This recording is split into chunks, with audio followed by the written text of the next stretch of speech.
सर्व शिक्षा अभियान सरकार का महत्वाकांक्षी प्रोजेक्ट जिसका मकसद है 6 से 14 साल तक के हर बच्चे को शिक्षित करना। देश के 97% बच्चे किसी न किसी स्कूल में पढ़ाई कर रहे हैं, लेकिन क्या उन्हें वो पढ़ाई मिल रही है जो उन्हें 21वीं सदी के लिए तैयार कर सके?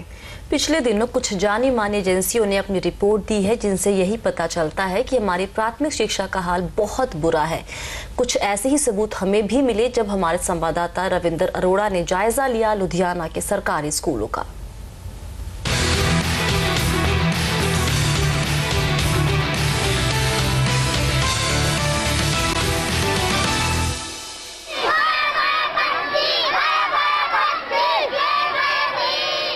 इन बच्चों में जोश की कमी नहीं है, लेकिन क्या ये उत्साह आगे चलकर भी कायम रह पाएगा? क्या स्कूलों में पढ़ लिख रहे ये बच्चे अपने भविष्य को लेकर निश्चिंत हो सकते हैं? तो जमीनी हकीकत से इसका भरोसा नहीं बनता। हमारी टीम पहुंची लुधियाना के पास के गांव ढंढारी कलां के गवर्नमेंट प्राइमरी स्कूल। यहाँ करीब 650 बच्चे अलग अलग कक्षाओं में पढ़ते हैं, लेकिन बच्चों के लिए दूसरी जरूरी सुविधाएं तो दूर की बात है, यहाँ क्लासरूम में बच्चों के बैठने के लिए डेस्क तक नहीं है। नतीजतन बच्चे साल भर जमीन पर बैठकर ही पढ़ाई करते हैं। बच्चे तो बहुत ज्यादा हैं, पर स्टाफ की बहुत ज्यादा कमी है। फिर भी बच्चों को जितना हो सकता है हम पूरी लगन से पढ़ाते हैं। सर्व शिक्षा अभियान और मिड डे मील स्कीम से बच्चों को स्कूल तक पहुंचाने के मकसद में सरकार कामयाब तो हो गई है, लेकिन पढ़ाई लिखाई की बुनियादी जरूरतों पर ध्यान नहीं दिया गया है। ढंढारी कलां के इस स्कूल के 650 बच्चों को पढ़ाने का जिम्मा सिर्फ 2 रेगुलर टीचर और 3 एजुकेशन प्रोवाइडर पर छोड़ दिया गया है। और तो और यहाँ मिड डे मील स्कीम भी बंद पड़ी है।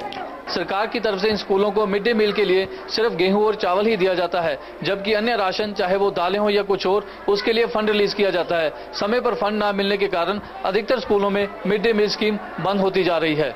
दूसरे सरकारी प्राइमरी स्कूलों की तस्वीर खास अलग नहीं है। शेरपुर एरिया के इस स्कूल को लीजिए, यहाँ 400 से ज्यादा बच्चे हैं, लेकिन वो भी जमीन पर बैठकर पढ़ाई करने को मजबूर हैं। उन्हें भी मिड डे मील नहीं मिल रहा और पढ़ाने के लिए हैं 2 टीचर, यानी हर 200 बच्चों पर 1 टीचर। सुविधाओं की मेन कमी तो हमारे पास एक तो बिल्डिंग की है, अभी है, और टीचर की कमी, सबसे ज्यादा टीचर की कमी है। अगर टीचर मिल जाए तो फिर तो हम बहुत अच्छे बच्चे बन जाएंगे हमारे। पंजाब में 13,500 से ज्यादा सरकारी प्राइमरी स्कूल और करीब 6,000 हाई स्कूल हैं। इनमें लाखों बच्चे पढ़ते हैं, जिनमें से ज्यादातर गरीब परिवार से हैं। लेकिन इन्हें कैसी शिक्षा मिल रही है? स्कूलों में बुनियादी सुविधाएं भी हैं या नहीं? और टीचर बच्चों को सही तालीम देने के कितने काबिल हैं, इसकी सुध लेने वाला कोई नहीं है। ऐसे हालात में भी बच्चे अगर आ रहे हैं और पढ़ रहे हैं तो इसके लिए आप उन्हें शाबाशी दे सकते हैं,